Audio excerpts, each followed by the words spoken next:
My name is David Garrison, and I never thought I'd witness karma work so fast. Last Saturday at the Riverside Grill, our neighborhood's HOA president, Patricia Dalton, intercepted our waitress and literally grabbed my wife Sarah's tropical smoothie right off the serving tray. She announced with a triumphant tone that residents who hadn't paid their HOA dues shouldn't be ordering premium beverages. The entire restaurant went silent as she took a massive gulp. 3 seconds later, she was sprinting toward the restroom, her face turning green. You see, my wife has a severe lactose intolerance and had specifically ordered her smoothie with a triple dose of lactase enzyme drops. Patricia, who constantly brags about her iron stomach, had just consumed enough digestive enzymes to process a wheel of cheese. I should probably start from the beginning. My wife Sarah and I moved to Maplewood Heights 3 years ago, thinking we'd found our dream neighborhood. Tree-lined streets, well-maintained lawns, and a community pool that sparkled like something out of a magazine.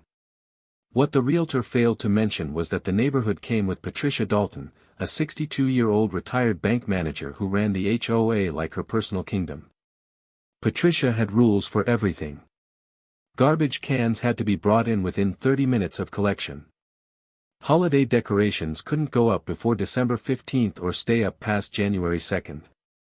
She once fined our neighbor $200 because their garden gnome was facing the wrong direction. Patricia had taken a particular dislike to Sarah and me from day one. Maybe it was because we were younger than most residents.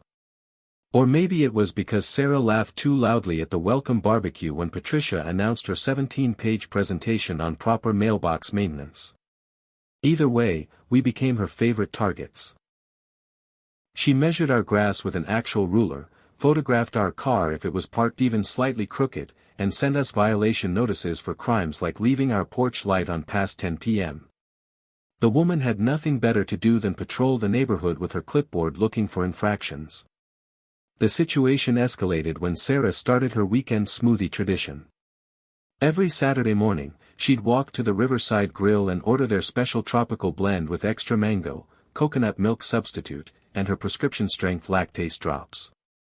The smoothie cost $18, which Patricia somehow discovered and deemed excessive and ostentatious for our income bracket. She'd started telling other neighbors that we were living beyond our means and setting a bad example for the community. The woman actually created a spreadsheet tracking what she estimated everyone spent on non-essentials. Things came to a head the previous month when Patricia tried to pass a new HOA rule limiting restaurant purchases to $15 per person per visit within the neighborhood boundaries. The proposal was so absurd that even her usual supporters voted it down.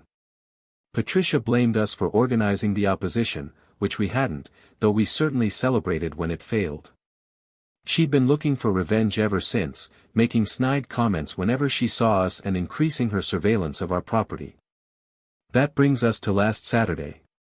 Sarah and I decided to have lunch at the Riverside Grill with my brother Tom and his wife Linda, who were visiting from out of state.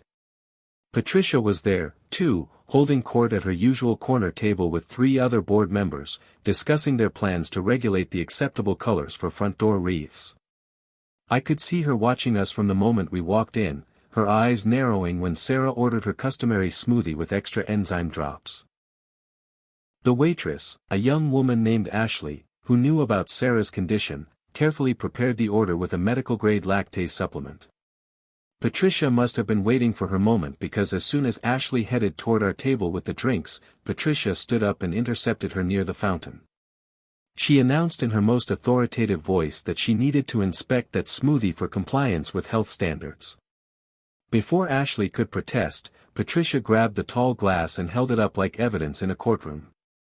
She declared loudly enough for everyone to hear that people who were 3 days late on their HOA dues shouldn't be splurging on specialty beverages. The entire restaurant fell silent, all eyes on Patricia as she raised the glass to her lips. I started to warn her, but Sarah grabbed my arm and shook her head slightly. Patricia took not just a sip, but a massive gulp, probably trying to make some sort of power move. The change was instantaneous. Her eyes widened. Her face went from smug satisfaction to confusion to panic in about 2 seconds. The glass slipped from her hand, shattering on the floor as she clutched her stomach. She made a sound I can only describe as a wounded moose before spinning around and running toward the restroom, knocking over a potted plant and 2 chairs in her desperation. The restaurant erupted. People were laughing, gasping, and pulling out their phones. Ashley looked mortified until Sarah explained that the smoothie contained prescription-strength digestive enzymes, completely harmless, but extremely effective, especially for someone who wasn't lactose intolerant. The manager came over, concerned about the commotion, and several witnesses eagerly explained how Patricia had essentially stolen the drink right off the serving tray. Tom was already on his phone with his lawyer friend, discussing whether this constituted theft and assault on the waitress. Patricia remained in the bathroom for 47 minutes. We know because the restaurant had only one restroom, and a line formed outside. People were timing it, taking bets on when she'd emerge. When she finally did, her face was pale, her usually perfect hair was disheveled, and her silk blouse was damp with sweat. She tried to march out with dignity, but everyone in the restaurant was staring, some still recording. Someone started a slow clap, and Patricia practically ran to her car, leaving her 3 board member friends to pay her check. But the story doesn't end there. By that evening, videos of the incident had spread through every neighborhood social media group. Someone set it to music. Another person created a remix with sound effects. The phrase, Patricia's Premium Smoothie Scandal, became a trending hashtag in our local area. The HOA's emergency meeting that night had the highest attendance in 5 years. Everyone wanted to discuss their president's behavior, specifically the theft of another customer's food and the assault on a waitress. Ashley, the waitress, filed a formal complaint with both the police and the HOA board. She stated that Patricia had physically grabbed her arm during the drink confiscation, which technically constituted assault. The restaurant manager banned Patricia from the premises and sent a detailed letter to the HOA board about the incident, including security footage that clearly showed Patricia taking the drink without permission. The health department even got involved, citing concerns about a customer handling food meant for another patron.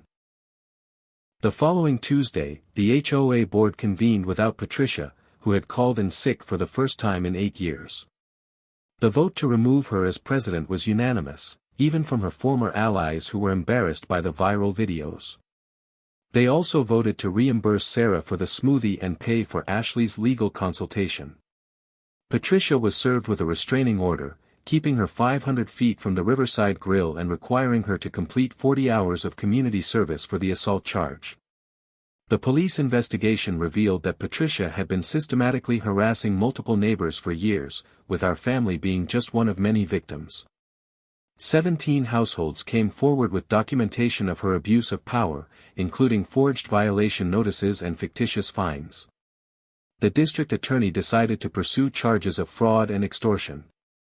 Patricia hired an expensive lawyer, but the evidence was overwhelming. Security footage from various doorbell cameras showed her trespassing on private property, measuring grass at 3 a.m., and even spray painting a neighbor's garden ornament to make it appear in violation. The trial lasted 3 days. Patricia tried to argue that she was maintaining neighborhood standards, but the judge wasn't impressed.